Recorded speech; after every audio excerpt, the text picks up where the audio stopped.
কিন্তু কর্ণ এমন মানুষ যে একজন এসে ভিক্ষে চাইছে, সে নিজের শরীর থেকে কান কেটে দিয়ে দেয় কুণ্ডল এবং কবচ। এত বড় দান, এবং ওই কান কেটে দিয়ে দেয় বলে কর্ণ শল্যর কাছে গিয়ে বলে যে আপনার পুত্রী খুবই সুন্দরী এবং আমার মনে হয় পাণ্ডুর সঙ্গে যদি এর বিয়ে হয় খুব ভালো হবে। তো ও বলে আমাদের বংশের একটা নিয়ম আছে, মেয়েকে নিতে গেলে পণ দিতে হবে ছেলেকে। উদ্দালক বলে দেখো আলটিমেটলি জোরপূর্বক কিছু হবে না, কিন্তু তোমার মা কিন্তু স্বাধীন এ ব্যাপারে, তোমার কিছু বলার এখানে থাকতে পারে, এটা ধর্ম, তোমার মায়ের যদি পছন্দ না হয় ওনার সাথে মিলিত হবেন না। এবং এটা বলে যে সমস্ত স্ত্রীলোক গরুর মতো স্বাধীন। দুর্যোধন জন্মের সময় একটা অদ্ভুত জিনিস হলো, প্রথম কথা দুর্যোধন জন্মেই গর্ধবের মতো মানে গাধার মতো চিৎকার করে উঠলো, এবং এই চিৎকার শুধু ও করলো না, সেই সময় প্রচুর দুর্লক্ষণ দেখা দিল। তো গান্ধারী ভাবলেন যে এটা ঠিক হচ্ছে না, গর্ভপাত নিজে থেকেই আর কি পেটের মধ্যে চাপ দিয়ে গর্ভপাত করলেন এবং একটি মাংসপিণ্ড বেরোল।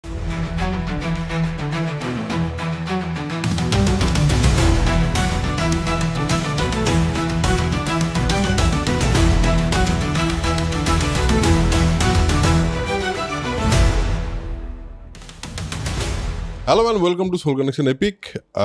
আমি আর প্রেমাশিস, আমরা এই পার্টিকুলার সিরিজটা যেটা করি অলরেডি আপনারা বেশ কয়েকটা এপিসোড দেখেছেন, যারা জানেন না তাদের জন্য বলি, আমরা একটা খুবই খুবই খুবই চর্চিত এবং বহু চর্চিত জিনিস নিয়েই কথা বলছি। কারণ এই পার্টিকুলার এপিকটির বিষয় যেটার ব্যাপারে কথা বলছি সেটা একবার দেখিয়ে দিই। এটা হলো রাজশেখর বসুর অনুবাদ মহাভারতের। আর আরেকটি বই আছে আমাদের রেফারেন্সে, যেটা তোলাটাই একটা রীতিমতো এক্সারসাইজের পার্ট, সেটা হলো এইটা, পেয়েছেন? হ্যাঁ, এখানে লেখা আছে ধর্মক্ষেত্রে কুরুক্ষেত্রে সমবেতা যুযোৎসব। বাবা, কী কী সব কঠিন ব্যাপার। কিন্তু পয়েন্টটা সেটা না, পয়েন্টটা হলো আমরা এই বইগুলোর প্রথমেই লেখা আছে যে এই গল্পটা বা এই মহাকাব্যটি বারবার বিভিন্ন সময়ে বিভিন্ন মানুষ রিটেল করবে এই স্টোরিটা, মানে আরেকবার বারবার করে বলবে।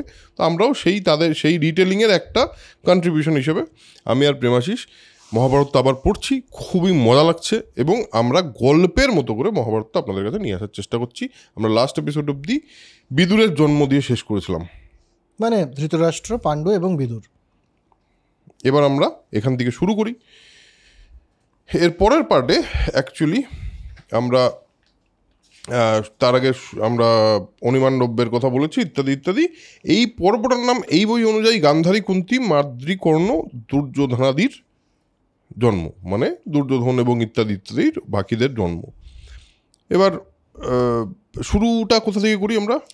তো এবার ধৃতরাষ্ট্র আর পাণ্ডু বড় হয়ে উঠছে, ভীষ্ম তাদেরকে পুত্রের মতো পালন করছে।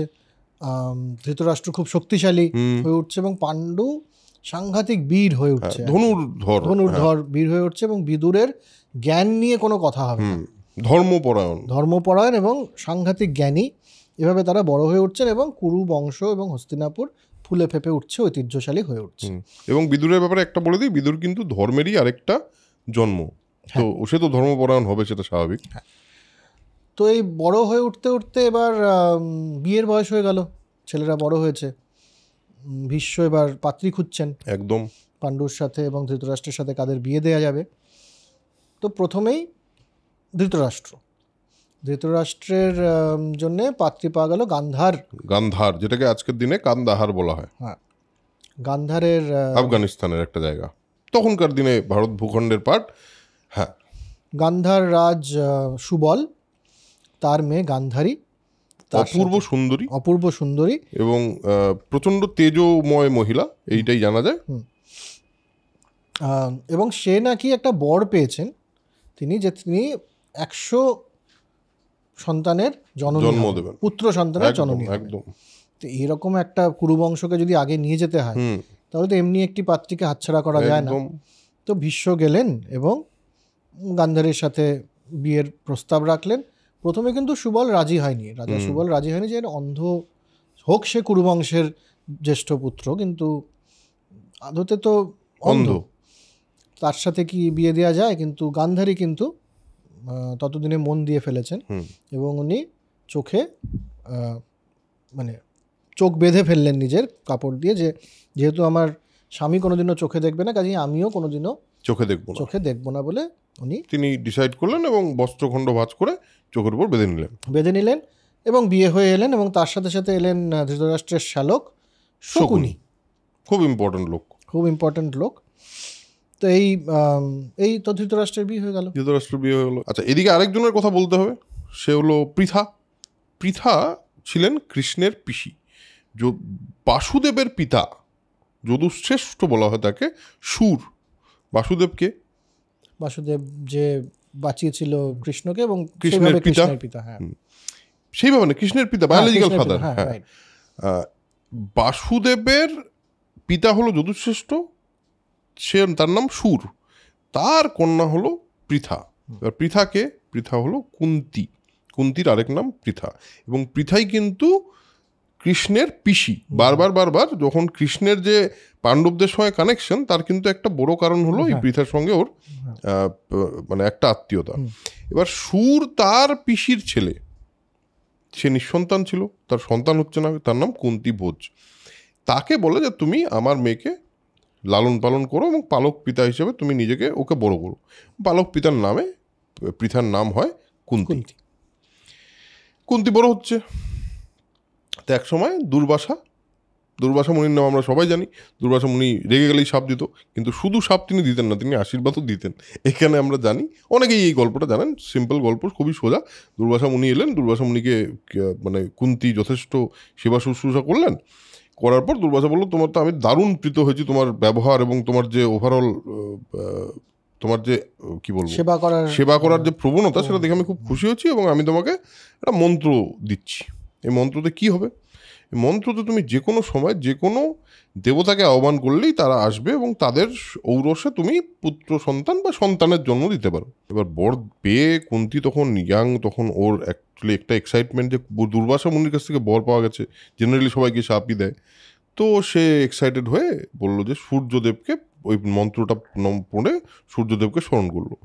সূর্যদেব সেই তেজ নিয়ে কুন্তীর কাছে এসে উপস্থিত, এবং নিজের তেজকে কমিয়ে, এটা কিন্তু একটা ইম্পর্টেন্ট ব্যাপার, সূর্য নিজের তেজকে কমিয়ে যাতে মানুষ ওটাকে ইয়ে করতে পারে, সেই সূর্যদেব এলেন। তারপর কুন্তী বলছেন, আমার তো মানে আমি সত্যি এটা এক্সপেক্ট করিনি যে এরকম সত্যি হয়ে যাবে। তো বলছে, এটা কী ধরনের কথা, তোমাকে এরা বড় বর দিয়ে গেছেন, তাও দুর্বাসা মুনি, এটা তো বিফলে যাওয়ার নেই। তো কুন্তী বলে, তাহলে কী করা যায়? তো বলে যে আমার তো এই বর বিফলে যাবে না, এবং সূর্যের ঔরসে তোমার মানে আমার ঔরসে তোমার গর্ভে একজন পুত্র কিন্তু জন্ম নেবে, কিন্তু তুমি যেহেতু এটা ভুলবশত করে ফেলেছো, সেই কারণে তোমাকে আরেকটা বর আমি দেবো, যে এই ঘটনাটার পরেও এই পুত্রকে জন্ম দেওয়ার পরেও তুমি কিন্তু কুমারীই থাকবে, তোমার কুমারিত্ব অক্ষত থাকবে। যথারীতি জন্ম হয় কর্ণের, মানে যাকে আমরা কর্ণ বলে চিনি, পরবর্তীতে চিনি। কর্ণ বলে কেন চিনি সেটা তো তুই বলিস। একটি ছেলের জন্ম হয়, এবং সে একেবারে মানে দেবতুল্য একটি ছেলে। তার দেখেই বোঝা যাচ্ছে যে সূর্যপুত্র, তার তেজ, তার মানে তার প্রকাশ, এবং সে একটা বিল্ট-ইন, যেটাকে বলে বিল্ট-ইন কবচ কুণ্ডল নিয়ে জন্মায়। তার মধ্যে অ্যাকচুয়ালি একটা কবচ এবং কুণ্ডল, কানের কুণ্ডল থাকে, এবং এর নিজস্ব কিছু পাওয়ার থাকে। এই কবচ কেউ ভেদ করতে পারবে না, এরকম একটা জায়গায় মানে বোঝা যায় যে ইনি জন্মেছেন। এবং একে ভেলায় না, একটা পাত্রে করে কুন্তী তার ছেলেকে নিয়ে জলে ভাসিয়ে দেন, এবং এই মানে এইটাই পৌঁছায় গিয়ে অধিরথের কাছে। পরে অধিরথ পুত্র বলেই এই বালক খ্যাত হয়, এবং এই বালকের আসল নাম হলো বসুসেন। কিন্তু কি কারণে ওর নাম কর্ণ হয়? কারণ ইন্দ্র এর কাছে আসেন একবার ভিখারির বেশে, এসে ওই কবচকুণ্ডল চান। তো কবচকুণ্ডল কিন্তু তার একদম শরীরের অংশ, একদম। কিন্তু কর্ণ এমন মানুষ যে একজন এসে ভিক্ষে চাইছে, সে নিজের শরীর থেকে কেটে ওই কান কেটে দিয়ে দেয় কুণ্ডল এবং কবচ। এত বড় দান, এবং ওই কান কেটে দিয়ে দেয় বলে কর্ণ তার নাম তারপর থেকে হয় বসুসেনের। এই সময় ইন্দ্র তাকে কিন্তু একটা বর দেন, শক্তি দেন ওনাকে, যে তুমি যাকে মারতে চাইবে সে মারা যাবেই। এই একটা বর কর্ণ কিন্তু পেয়ে যান ইন্দ্রর থেকে। তো এখানে আমরা মোটামুটি কর্ণকে আপাতত এখানে আমরা আরেকটু স্পেসিফিক করে দিই। ইন্দ্রর বরটা, ইন্দ্রের যে শক্তি অস্ত্র, সেইটা তাকে দান করে বলে, তুমি যার নাম করে এই অস্ত্র প্রয়োগ করবে সে মারা যাবেই। হ্যাঁ, একবার এই ঘটনাটা ঘটবে, এবং এটার আবার পরে আমরা যুদ্ধের রেফারেন্স পাবো এই ঘটনাটার। বাট এখন এটা যেহেতু কর্ণের নাম কেন হয়েছে, আর আরেকটা নামও ছিল বৈকর্তন, সেটাও ওই কারণেই যে যেহেতু ও নিজের মানে গায়ের থেকে ওটা কেটে কর্তন করেছিল আর কি। তো এই হলো কর্ণের জন্য। আপাতত আমরা কর্ণকে এখানেই ছেড়ে দিই। কর্ণ একটা খুবই ইন্টারেস্টিং ক্যারেক্টার, সবাই জানে, কিন্তু কর্ণকে আপাতত এখানে ছেড়ে আমরা পাণ্ডুতে আসি, কুন্তিতেই আসি। যে কুন্তি এখন তো বিবাহযোগ্যা হয়েছে, এবং কুন্তির জীবনের ওই চ্যাপ্টারটা, কুন্তির মধ্যে নিশ্চয়ই একটা অসুবিধায় আছে যে আমার প্রথম পুত্র সে চলে গেল। তার স্বয়ম্বর সভা আয়োজন করেন কুন্তিভোজ। তো স্বয়ম্বর সভায় কুন্তির খুব পছন্দ হয় পাণ্ডুকে, এবং পাণ্ডুর সাথে বিবাহ হয়ে যায় কুন্তির। এর বেশি আপাতত আর কিছু নেই, কিন্তু তাতেই এখানে বোঝা যায় একটা জিনিস, যে সে সময় পলিগামি কতটা কমন ছিল, যে কুন্তির সাথে পাণ্ডু হওয়ার সাথে ভীষ্ম আবার তাকে নিয়ে চলে যায় মদ্র রাজের কন্যা মাদ্রির সাথে বিবাহ দিতে, এবং সেখানেও মাদ্রির সাথে পাণ্ডুর বিবাহ হয়। এবং সেখানে শল্য মানে মদ্ররাজ শল্যর কাছে গিয়ে বলে যে আপনার পুত্রী খুবই তেজস্বী একজন পুত্রী, মানে আপনার পুত্রী খুবই সুন্দরী, এবং আমার মনে হয় পাণ্ডুর সঙ্গে যদি এর বিয়ে হয় খুব ভালো হবে। তো ও বলে যে আমাদের একটা ইয়ের নিয়ম আছে এখানে, দেখ একটা খুব ইন্টারেস্টিং জিনিস আছে, আমাদের বংশের একটা নিয়ম আছে। নিয়মটা কি? সেটা হলো মেয়েকে নিতে গেলে পণ দিতে হবে ছেলেকে। সম্পূর্ণ অন্য পণ প্রথা ছিল তখন কিছু কিছু রাজ্যে, এবং এটা ধর্ম অনুযায়ী এটাই ছিল। সেইখানে ভীষ্ম বলে নিশ্চয়ই আপনাদের যেহেতু এরকম ব্যাপার আছে, আমি সেটাতে কোনো অসুবিধা, আমার কোনো আপত্তি নেই, আমি তাহলে পণ দিয়েই সে মানে হস্তি অশ্ব মানে ঘোড়া হাতি যা পারে সব দিয়েছে, দিয়ে টিয়ে সে মাদ্রিকে নিয়ে আসে, এবং মাদ্রির সঙ্গে বিবাহ হয়। মাদ্রিকে হস্তিনাপুরে নিয়ে এসে পাণ্ডুর সঙ্গে বিয়ে দেয় ভীষ্ম, হয়ে যায়। তারপর কিন্তু পাণ্ডু আবার রাজ্য জয় করতে বেরোলেন। হ্যাঁ, রাজ্য জয় করতে বেরিয়ে দর্শন রাজ্য, দর্বরাজ্য, রাজগৃহ, যেটা আমার মনে হয় রাজগীর, এটার নাম এখন রাজগীর আর কি, সেই রাজগৃহ, মিথিলা, বিদেহ, এই সমস্ত রাজ্য জয় করে, এবং প্রচুর ধনরত্ন নিয়ে আসেন। এটা ইম্পর্টেন্ট যে এই যে রাজ্য জয় করলে পরে লুট করা, সেটা তার মানে মোটামুটি তখন ব্যাপারটা প্রচলিতই ছিল। তো এই প্রচুর ধনরত্ন নিয়ে সে গজাশ্রয় বা হস্তিনাপুরে ফিরে আসে পাণ্ডু। ধৃতরাষ্ট্র খুব খুশি হয় যে এত রাজ্য জয় হয়েছে, এবং রাজ্যের লোকজনও বেশ খুশি, এবং ধৃতরাষ্ট্রের অনুমতি নিয়ে সেই সমস্ত ধনরত্ন ভীষ্ম আর দুই মাতাকে এবং বিদুরকে উপহার দিয়ে দেয়। এবং ধৃতরাষ্ট্রের সঙ্গে পাণ্ডুর সম্পর্কটা সে সময় যথেষ্ট ভালো, মানে ধৃতরাষ্ট্র বলছে খুশি হয়েছে ধৃতরাষ্ট্র, তুমি এনেছো ভালো করেছো সব ঠিক আছে, কিন্তু তারপর এই দুই পত্নীর সঙ্গে এ তো গেল মৃগয়া করতে। হ্যাঁ, এবার এত যুদ্ধ হয়েছে, এবার আমি একটু মৃগয়া যাই, একটু রিট্রিট অনেক হয়েছে, কাজ করেছি অনেক, এখন রিট্রিট ভ্যাকেশন টাইপ। ধৃতরাষ্ট্র বলে হ্যাঁ রিট্রিটে তো যাবে, কিন্তু তোমার সাথে সৈন্য সামন্ত না হলে অন্তত পক্ষে ভৃত্য সার্ভেন্ট সবাই যাবে। তো পাণ্ডু গেলেন, চলে যায়। এবার গিয়েই হলো মুশকিলটা। এর মাঝখানে মানে অনুযায়ী আমরা আবার গান্ধারীতে আসি, এখানে আমরা যাবো, উনি মৃগয়াতে গেছেন। তাহলে পাণ্ডু এবার যথারীতি দুই পত্নীর সঙ্গে নাগশত, চৈত্ররথ, কালকূট, হিমালয়, গন্ধমাদন পর্বত, ইন্দ্রদ্যুম্ন সরোবর এবং হংসক্রুত অতিক্রম করে পর্বত শৃঙ্গে এসে তপস্যা করতে লাগলেন। কেন এই তপস্যা কেন করতে লাগলেন? হঠাৎ করে তপস্যাতে গেলেন উনি তো গেছিলেন মৃগয়া করতে। তার একটা কারণ হলো, পাণ্ডু অরণ্যে বিচরণ করতে করতে একজন হরিণ মিথুন, মানে দুই হরিণ তারা সঙ্গমরত অবস্থায় তাদেরকে শরবিদ্ধ করলেন, মানে তীর মেরে ফেললেন। এবং আহত হরিণ ভূপতিত হয়ে বলল যে কাম ক্রোধের বশবর্তী মূঢ় পাপাসক্ত লোক এরকম নৃশংস কর্ম করে না, মানে সঙ্গমরত কোনো প্রাণীকে কেউ মারে না, এটা খুব নৃশংস একটা কাজ, এবং এই কাজটা করাতে তুমি ব্যাপারটা ঠিক করো। এবার কি হলো, এবার বলছে মানে হঠাৎ করে হরিণ মানুষ হয়ে কথা বলছে কেন? কারণ হলো হলো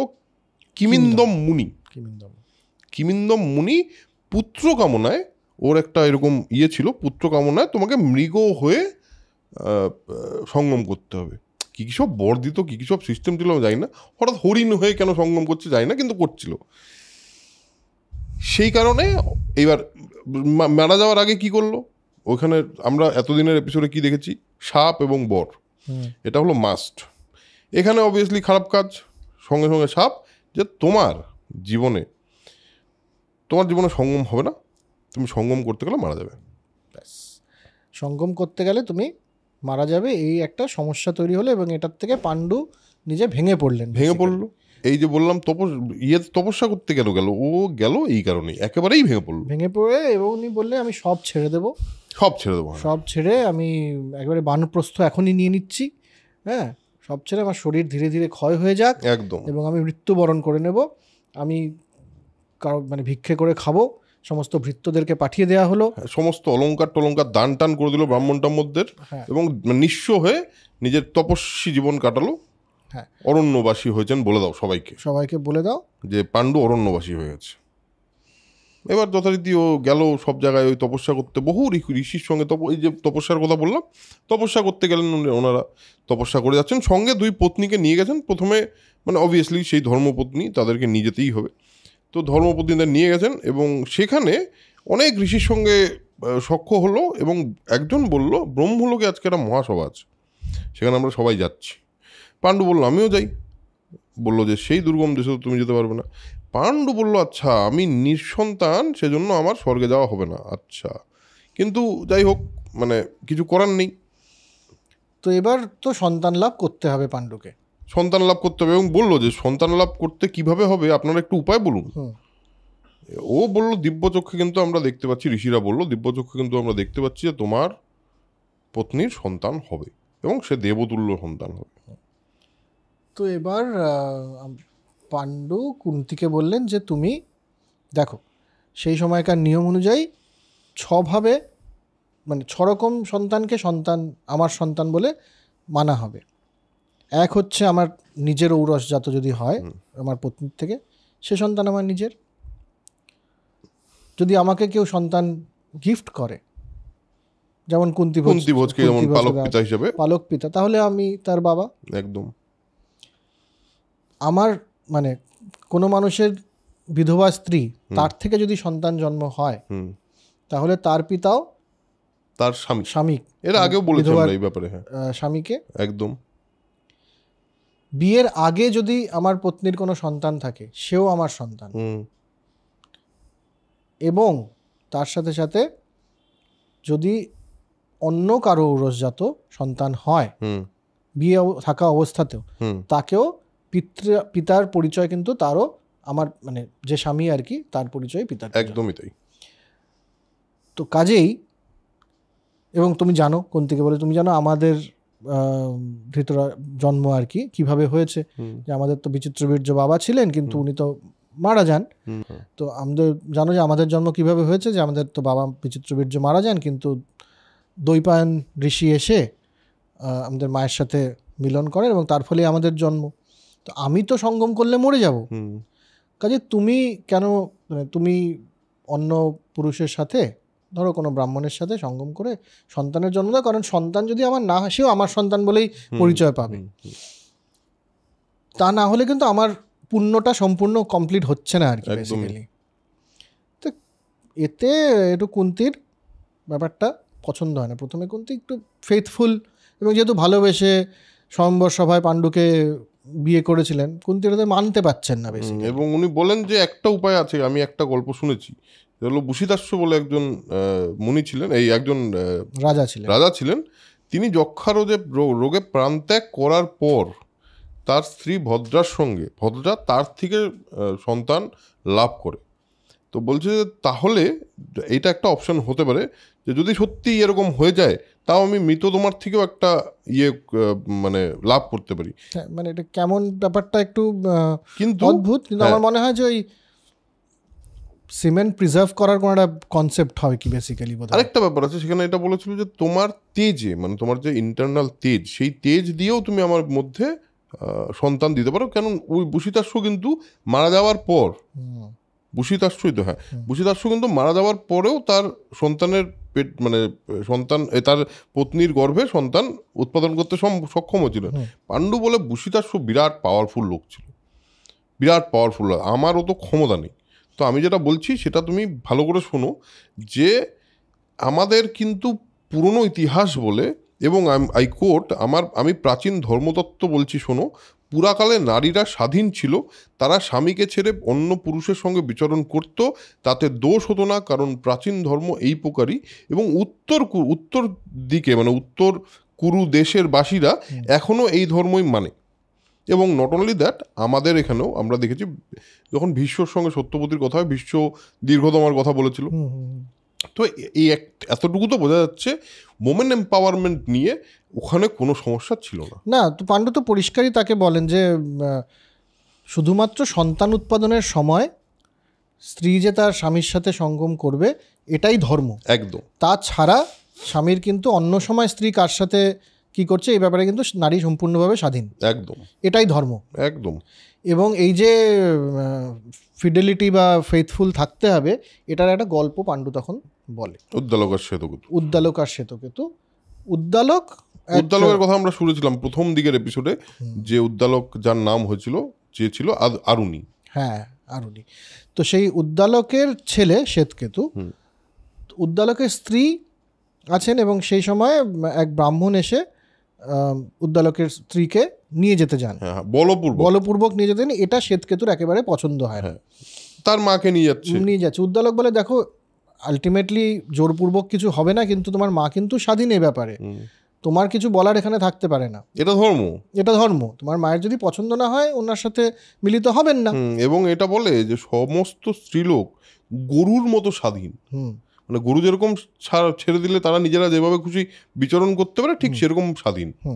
কিন্তু শ্বেতকেতুর এটা পছন্দ হয় না, এবং সে বলে যে না, এটা আমি মানছি না, আজ থেকে আমি এই নিয়ম চালু করে দিলাম যে যে স্ত্রী তার স্বামীর প্রতি ফেথফুল হবে না তার একটা বড় পাপ হবে, সেটা প্রায় একেবারে ভ্রূণ হত্যার মতো পাপ। একদম। এবং সেখানে আরো কয়েকটা ক্লজ অ্যাড করে, যে পুরুষ পতিব্রতা পত্নীকে ত্যাগ করে অন্য নারীর সংসর্গ করবে, মানে যে পতিব্রতা, মানে পুরুষকেও বলছে যে তোমার যদি পতিব্রতা পত্নী থাকে যে নাকি তোমার প্রতি সৎ, তাকে ছেড়ে তুমি যদি অন্য সংসর্গ করো তাহলে তোমারও বিরাট পাপ।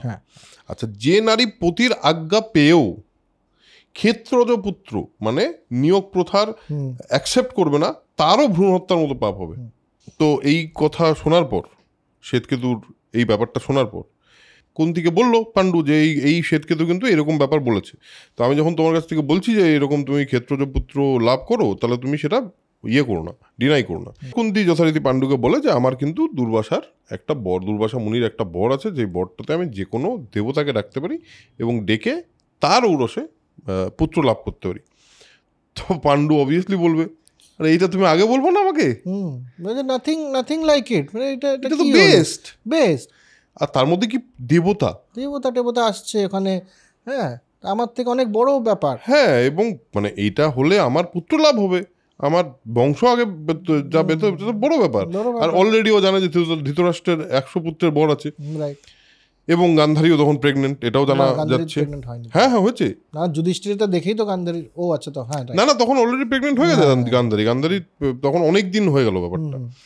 এবার প্রথম আমাদের পাণ্ডু বলল যে তাহলে শ্রেষ্ঠ হলো, এই দেবতাদের মধ্যে শ্রেষ্ঠ যদি বলা যায় তাহলে ধর্ম হলো শ্রেষ্ঠ, কারণ উনি হলেন ধর্মরাজ, মানে ধর্ম সবটা আর কি উনি জানেন, তো ওনাকেই ডাকা হোক।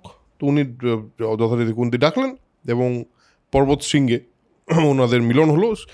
শতশৃঙ্গ পর্বতের উপর ধর্মের সহিত সঙ্গমের ফলে কুন্তি পুত্রবতী হলেন। সিরিয়ালে দেখা হয় না এরকম করে, ওটা না, কিন্তু প্রপার সঙ্গম। অ্যান্ড আমি মহাভারতকে কোট করছি, আর কিছু বলছি না। কিন্তু এবার যথারীতি ধর্মর সঙ্গে তার মিলনের ফলে জন্ম নিল যুধিষ্ঠির, এবং সেই সময় দৈববাণী হলো যে এই ছেলে ধর্মপরায়ণ, ধার্মিক, সত্যবাদী এবং বিক্রান্ত বলে একটা কথা লেখা আছে, আমি জানি না বিক্রান্ত মানে কি, আমি আপনারা কেউ জানলে বলবেন, আমি সত্যি জানি না। বললো যে সত্যবাদী হবে এবং পৃথিবীপতি হবে, এর নাম হবে যুধিষ্ঠির। প্রথম তো হলো, এবং তারপর যথারীতি এক একটা বছর করে পার হয়, মানে একটা করে একজন করে পার হয়, এবং একজন করে আস্তে আস্তে পুত্র তৈরি হতে মানে করা শুরু করলো। কিন্তু তার আগে একটা এখানে মাঝখানে আমরা ছেড়ে এসেছিলাম, সেটাকে আবার বলি, যে যখন যুধিষ্ঠিরের জন্ম হয়ে গেল, বললি গান্ধারী তখন প্রেগনেন্ট, কিন্তু 2 বছর ধরে প্রেগনেন্ট। হ্যাঁ, 2 বছর ধরে প্রেগনেন্ট। এবার এটা কি করে হলো জানি না আমরা, কিন্তু গান্ধারীর খুব এতে একটুখানি মানে মনে হয় একটু ঈর্ষাই হয়েছে যে আরে একদম জ্যেষ্ঠ, আর তখন কিন্তু জ্যেষ্ঠপুত্র হওয়াটা একটা রাজপরিবারে খুব বড় ব্যাপার, কারণ জ্যেষ্ঠপুত্র যে হবে রাজত্ব তার কাছে হবে। তো গান্ধারী ভাবলেন যে এটা ঠিক হচ্ছে না, তো উনি নিজের মানে গর্ভপাতই করলেন। হ্যাঁ, গর্ভপাত নিজে থেকেই আর কি পেটের মধ্যে চাপ দিয়ে গর্ভপাত করলেন এবং একটি মাংসপিণ্ড বেরোলো, একদম লৌহের ন্যায় কঠিন, লৌহের ন্যায় একদম মানে লোহার মতো শক্ত একটা মাংসপিণ্ড বেরোলো। এবার গান্ধারী বলছেন সন্তান তো হলো না, দৈপায়নকে ডাকলেন যে এটা কি হলো, আমার তো শতপুত্র হওয়ার কথা ছিল, আমি 2 বছর ধরে গর্ভে ধারণ করলাম কিন্তু এটা হলো। তো দৈপায়ন বলেন তুই চিন্তা করো না, আমার কথা মিথ্যে হবে না, আমার কথা কখনো মিথ্যে টিথ্যে হয় না, ওটা কাজ করো, 100টা পাত্র নিয়ে এসো, মাটির ঘড়া, হ্যাঁ ঘড়া নিয়ে এসো, এবং এই যে মাংসপিণ্ডটি রয়েছে তাকে 100 ভাগ করো। 100 এবং 101-এর একটা কনফিউশন আছে এখানে, তার মধ্যে ঘি দাও, আরও কি কি সমস্ত দাও, কেমিক্যাল এটা ইয়ে করে ওখানে রাখা হলো এবং সেখানে বেশ কিছুদিন পর সেখান থেকে প্রথম জন্মালো দুর্যোধন। এই মানে ইনভিট্রো ফার্টিলাইজেশন আমি বলছি না সে সময় ছিল বা ইত্যাদি, কিন্তু কনসেপ্টটা কিন্তু এটাই, ইনভিট্রো ফার্টিলাইজেশনের কনসেপ্ট। তো সেখান থেকে প্রথম জন্মালো দুর্যোধন। দুর্যোধন জন্মের সময় একটা অদ্ভুত জিনিস হলো, প্রথম কথা দুর্যোধন জন্মেই গর্ধবের মতো মানে গাধার মতো চিৎকার করে উঠলো, এবং এই চিৎকার শুধু ও করলো না, সেই সময় প্রচুর দুর্লক্ষণ দেখা দিল, মানে শিয়াল, কাক, বাকি অন্যান্য যেই সমস্ত ডাককে মানে কুডাক বলা হয় বা অশুভ বলা হয়, সেই সমস্ত অশুভ লক্ষণ কিন্তু দেখা দিল। এবং সেই সময় ধৃতরাষ্ট্র ভয় পেয়ে গেল। ধৃতরাষ্ট্র বলছে যে এটা কি হলো, যুধিষ্ঠির তো আগে জন্মে গেছে, তার মানে বংশের শেষ মানে জ্যেষ্ঠ তো ওই, কিন্তু আমার পুত্র কি রাজা হবে? বিদুর বলল দেখুন, যদি আপনি মানে আমার কথা শুনতে চান তাহলে একে পরিত্যাগ করুন, একে মেরে ফেলুন, কারণ এই বংশ নষ্ট করে দেবে। কারণ বিদুর তো ধর্মের একটা রূপ, তো বিদুর তো জানে, বিদুরের তো আইডিয়া আছে। এবার বিদুর বলে কিন্তু যথারীতি পুত্র স্নেহে ধৃতরাষ্ট্র এটা মানতে পারলেন না, দুর্যোধনকে মানে সেভাবে রেখেই দিলেন আর কি। তারপর ধীরে ধীরে 100 সন্তান জন্মগ্রহণ করলো এবং একটি মেয়ে যার নাম হচ্ছে দুঃশলা। আরেকটা ছেলে আছে। তো এই গান্ধারী যখন প্রেগনেন্ট সেই সময় ধৃতরাষ্ট্র একটি বৈশ্য মহিলার সাথে মিলিত হন এবং তার থেকে আরেকটি সন্তান জন্মগ্রহণ করে ধৃতরাষ্ট্রের, তার নাম হচ্ছে যুযুৎসু। যুযুৎসুরও গল্প একটা ইন্টারেস্টিং গল্প আছে, আমরা কোনো একটা পয়েন্টে নিশ্চয়ই যুযুৎসুর কথাও বলবো। আর আমরা আবার ফিরে আসি ইয়েতে আমাদের কুন্তিতে, যেখানে রেখে গেছিলাম। আর কুন্তির তো যুধিষ্ঠির হলো, যুধিষ্ঠিরের পরে বায়ু এবং ইন্দ্রকে আহ্বান জানিয়ে যেটা ঘটলো সেটা হলো অর্জুন এবং মানে ভীম এবং অর্জুন। ভীম দ্বিতীয় পাণ্ডব, তৃতীয় পাণ্ডব হলো অর্জুন। এবার মানে পাণ্ডুই কিন্তু বলছেন বারবার কুন্তিকে যে মানে লোভ হয়ে যাচ্ছে আর কি, আরে ধর্মপুত্র আমার পরিবারে জন্মগ্রহণ, আমার স্ত্রীর থেকে জন্মগ্রহণ করছে, বায়ুপুত্র তেজি, বায়ুপুত্র তার থেকে শক্তিশালী আর কেউ হয় না, বৃকোদর। হ্যাঁ, মানে সে ভীম যখন জন্মগ্রহণ করেছে তখন নাকি পর্বত ভেঙে পড়েছে তার জন্মভূমিষ্ঠ হওয়ার সাথে সাথে, এত শক্তিশালী। অর্জুন জন্মগ্রহণ করার পরে ইন্দ্রপুত্র অর্জুন, তার তো সে আলাদাই ব্যাপার, আলাদাই তেজ। এ তো তখনও আবার দৈব বাণী টানি হলো যে এর মতো শ্রেষ্ঠ আর কেউ, ধনুর্ধর কেউ হবে না, এর বীর কেউ হবে না, এরকম কথাবার্তা তো আসে। কিন্তু তারপর একটা সমস্যা হলো যে পাণ্ডুর আর মানে মিটছে না, আশ মিটছে না। শুধু পাণ্ডুর না, এবার তো মাদ্রিরও অসুবিধা হচ্ছে। মাদ্রির মধ্যে কুন্তির জন্মগ্রহণ করে দিয়ে ফেলেছে ছেলের জন্ম, কুন্তির কাছে এটা আছে, এই বরটা বলে কুন্তি পারছে, আমি কি কিছু করতে পারছি না। হ্যাঁ, এখানে একটু এটা ছিল যে পাণ্ডু আবার বলে কুন্তিকে যে আরও সন্তান আমার প্রয়োজন, তো কুন্তি কিন্তু মানা করেন যে না, তৃতীয় সন্তানের পরে আরও যদি সন্তান এভাবে উৎপন্ন হতে থাকে তাহলে পরে আমার মানে লজ্জার শেষ থাকবে না, বরং মাদ্রিকে আমি শিখিয়ে দিচ্ছি কিভাবে ডাকতে হয়, কারণ দুর্বাসা যেই মন্ত্রশক্তি আমাকে দিয়েছেন সেটা আমি মাদ্রিকে শিখিয়ে দিচ্ছি, মাদ্রি বরং বাকি সন্তানের জন্ম দিক। তো মাদ্রিকে কুন্তি শিখিয়ে দিলেন। মাদ্রিও বলেছিলেন পাণ্ডুকে যে আমি তো মানে আমার সতীন হয়, আমি তাকে কি করে এই কথাটা বলি, তুমি বলো, কিন্তু আমার মধ্যে একটু ঈর্ষা হচ্ছে। তো কুন্তি শিখিয়ে দিলেন মাদ্রিকে। কিন্তু মাদ্রি একটা অদ্ভুত কাজ করলেন, সেটা হলো মাদ্রি ভাবলেন যে একসাথে দুজনকে ডাকা যাক, এবং ডাকেন তিনি অশ্বিনী কুমার দ্বয়কে। অশ্বিনী কুমাররা বেসিক্যালি, অশ্বিনী কুমার দ্বয় হলো দেবতাদের মধ্যে তারা বৈদ্য এবং তাদের মেডিকেল জ্ঞান প্রচণ্ড ছিল। তারা মানে তারা অ্যাকচুয়ালি মেডিকেল জ্ঞানের জন্যই প্রসিদ্ধ। তো অশ্বিনী কুমার দ্বয় এর ঔরসে নকুল ও সহদেবের জন্ম হয়। এতে কিন্তু কুন্তির আবার একটু খারাপ লাগে, এবং শুধু তাই না, পরে যখন আবার পাণ্ডু এসে বলে যে হলো তো এবার আরেকটা পুত্র, মানে পাণ্ডুর তখন মনে হচ্ছে যে আমার যত দেবতা আছে সব দেবতার পুত্র আমার হলে ভালো হয়। কিন্তু কুন্তি বললেন যে এইটা কিন্তু আমার মাদ্রির ব্যাপারটা কিন্তু ভালো লাগেনি, কারণ এটা যদি আমি জানতাম তাহলে আমি এটা করতে দিতাম না। কারণ ও একটা পুত্রের জায়গায় একসাথে দুজনকে ডেকে দুটো পুত্রের ইয়ে হয়ে গেছে। তো আমার মনে হচ্ছে ব্যাপারটাকে এখন বন্ধ করে দেওয়া উচিত। তো পাণ্ডু খুবই খুশি। এবার 5 ছেলে তো রয়েছে। তো একদিন পাণ্ডু ঘুরে বেড়াচ্ছেন, মাদ্রিকে দেখে তার মধ্যে হঠাৎ, এমনিতে পাণ্ডু সম্পূর্ণ সবকিছু ছেড়ে দিয়েছিলেন, কিন্তু মাদ্রির রূপ দেখে মোহিত হয়ে পড়লেন, সংযম হারিয়ে ফেললেন এবং হারিয়ে তিনি প্রায় বলপূর্বকই মাদ্রির সাথে সঙ্গম করতে উদ্যত হলেন। মাদ্রি বললেন না, এটা করবেন না রাজা, কারণ এইটা করলে কিন্তু মানে আপনি বাঁচবেন না, আপনার মনে আছে তো। কিছুই শুনলেন কিন্তু ওই স্বচ্ছ বসনা মাদ্রিকে দেখে তার আর ধৈর্যের বাঁধ টিকলো না, সঙ্গম করতে গেলেন এবং করতে গিয়ে যেটা হওয়ার ছিল তাই হলো, যে পাণ্ডু মারা গেলেন। এবং কুন্তি এসে দেখলেন এটা কি, চিৎকার করলেন, মাদ্রি চিৎকার করলেন, প্রচণ্ড চিৎকার। এবং সেখানে কুন্তি চলে এলেন, এসে বললেন এটা কি করলে তুমি? আমি কিছু করিনি, অ্যাকচুয়ালি উনি জোর করেছেন, কিন্তু আমার কিছু করার ছিল না। উনি জোর করলেন, আমি তো তখন আটকাতে পারিনি। কিন্তু এবার কুন্তিও প্রচণ্ড মানে বিলাপ করা শুরু করলেন, বললেন যে এটা কি হয়ে গেল, হ্যাঁ এইটা তো এক্সপেক্টেড ছিল না। আমার এত মানে অলরেডি আমাদের 5 পুত্র আছে, আমি স্বামীর সঙ্গে সহমৃতা হব এবং আমাকে চলে যেতে হবে, নাহলে মানে এই বেঁচে থেকে কী লাভ।